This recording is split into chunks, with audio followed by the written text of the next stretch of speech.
কি সুন্দর ইগলের বাচ্চা, তাড়াতাড়ি বাড়ি নিয়ে যাই, ওদেরকে পুষতে হবে। আমার ইগল সোনামণিরা ভুট্টা পছন্দ করে, নিয়ে যাই। লক্ষ্মী বাবুরা তোমরা পেট ভরে ভুট্টা খাও। শয়তান বিল্লু তোকে পেয়েছি। সোনাচান বিতলে গুগু, তোমার এত সাহস আমার বাচ্চাদের নিয়ে এসে, চলো আমার রাস্তা নাই। হ্যালো বাঘ মামা, ইগল আমারে বাঁধে রাখছে, আমাকে বাঁচাও। ওরে বিল্লু বাগনে কি বলিস, ইগলের তো সাহস, আমি এখনই আসতেছি। তাড়াতাড়ি আমার সুইটারের ধার দিয়ে দে, ওকে কাটতে হবে। গাড়ির থেকে নেমে শয়তান ইগলকে পিটান দেবো। বাঘ মামা আসো, আমার জালের নিচে পড়ে যাও।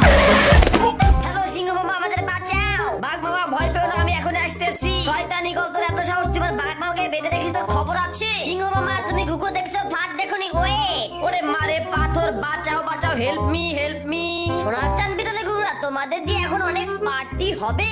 এক্কা দোক্কা তেক্কা চক্কা, ওরে 4টা ডিম। ওই পেট মোটা বেড়াল আমার ডিম দিয়ে দাঁড়া দাঁড়া, তোর কিন্তু খবর আছে রে। বল না বিল্লু, তুই জানিস না আমি উট পাখি, আমি ঘন্টায় 200 কিলোমিটার জোরে দৌড়াই বেড়া। ওই কথা কম, মাথা গরম, প্রতিশোধ হবে। ওই বল না উট পাখি, লাগবি লাগবি আই লাগবি, মারামারি করবি আয় আমার কাছে। ওরে পেট মোটা বেড়াল, তোর এত সাহস, দাঁড়া তোর সাথে এখন ফাইট করবো। ওয়াও, মালটাকে চেতিয়ে দিয়ে এখন আমি ঘাসের মধ্যে লুকিয়ে পড়ি, সুযোগ বুঝে ডিমগুলা নিয়ে পালানো। মুরব্বীরা বলে অচিত চেয়ে মছি বড়, বুদ্ধি থাকলে গায়ে শক্তি লাগে না। হা হা হা। আর ডিমের যে দাম, ডিম তো কিনতেই পায় না।